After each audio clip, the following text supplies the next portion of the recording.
So we go to distribution. Producers are going to produce the products. And when the product is being produced, it has to get to the consumers. So the link at which it's going to get to the consumers is what we need to talk about today. Do you get the point? The product is going to be produced, yes. But there's no production. There's no production without consumption. So that means a product is not produced until it gets to the final user. So if you are producing a product, now let's assume you produce this. You leave it in the store.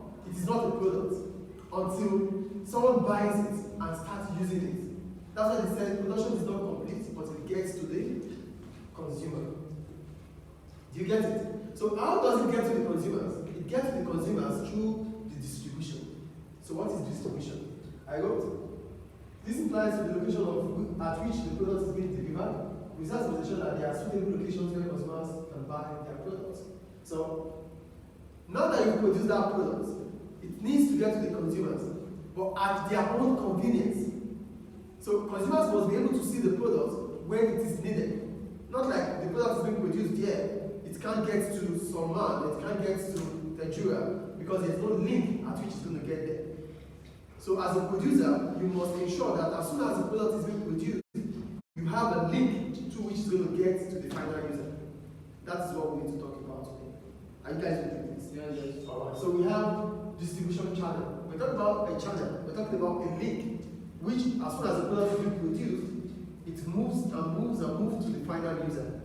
That's what we call distribution channel. So I goes, this is the link which product passes through from the producer to the final user, which is the consumer. Any question about that? Any question, please? No. What is the... Now we have 3 stages of production, channel of distribution. We have the first stage, we have the 3 stage, and the 2 stage. So let's start with the first stage. For the first stage, we're talking about the product being produced from the producer, going to the wholesaler, going to the retailer, to the final user. So all the agents needed, all the links will pass through it. That means the product will pass through the links before it gets to the consumer. And what are the links? The producer is going to produce the product, the wholesaler is going to buy from the producer, then the wholesaler is going to sell. The wholesaler will break bulk and sell to the retailer, then the retailer sells to the consumer. Then the product is used, then production is complete. Then we have the 3 stage. For the 3 stage, from the producers to the retailers to the consumers. Here, the retailers will act as a wholesaler. So the retailer will break the bulk. The retailer is going to buy from the business, that's the manufacturer or the producer, then sells in bits to the consumer. You get the 3 stages here. The first stage, producers, wholesaler, retailer, then consumer. 3 stage, producer to the retailer, then to the consumer. Then we have the 2 stage, which is the businesses that buy from the producers. One of the businesses that buy from the producer is the wholesaler, which is wholesaling. For wholesaling, this distribution involves wholesalers who buy from manufacturers. They break the bulk and package the product before selling to the retailer. What does bulk mean? Do we understand? Yes. They are retailing. These are the supermarkets around here. They buy from people. So what does retailing do? This is a distribution channel which involves retailers. They buy larger quantities and sell to the final consumers. They buy large quantities and sell to we consumers. They buy from the wholesaler and sell to the consumers. I think it's clear. But if they are in the 3rd stage, they buy directly from the producer. But here we're talking about the 4th stage, where we have the producer to the wholesaler, to the retailer, then to the final consumer.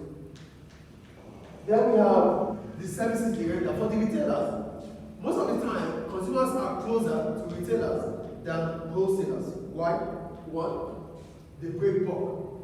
Consumers don't have, sometimes consumers will not want to buy because they don't even have stock. Before we go into what retailing is about, for the wholesaler, what do? They also have stores, they have warehouses that they can, when they buy large quantities from the producer, they store it in their own warehouse before they start distributing.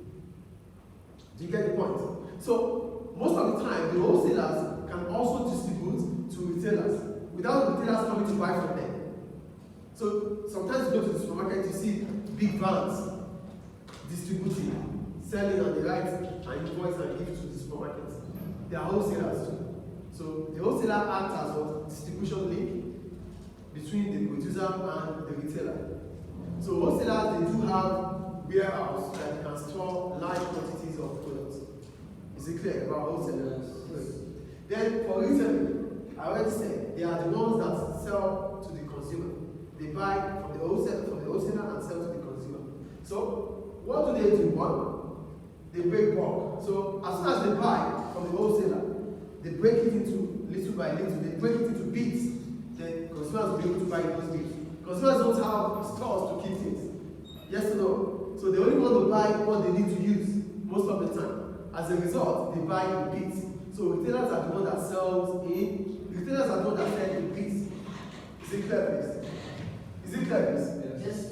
Second, they render other services that will add value, such as after sales. Retailers most of the time have time to discuss with consumers. So when consumers buy, they could go back to retailers for feedback. They could go back to retailers for complaint. Retailers will hear them out because retailers are closer to them than the wholesaler. I will not buy something from our supermarket here and want to take it to Premier. I will take it to where?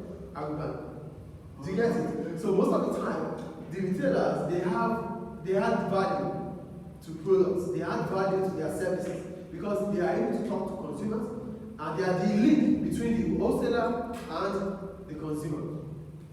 The last one, they sell at convenient locations to consumers. So you don't have to go to Premier. You don't have to go far to Premier to buy. They are all between you. They are within your location. So it's always convenient for you to buy because they are always closer to you. Do we get it? So retailers are always closer to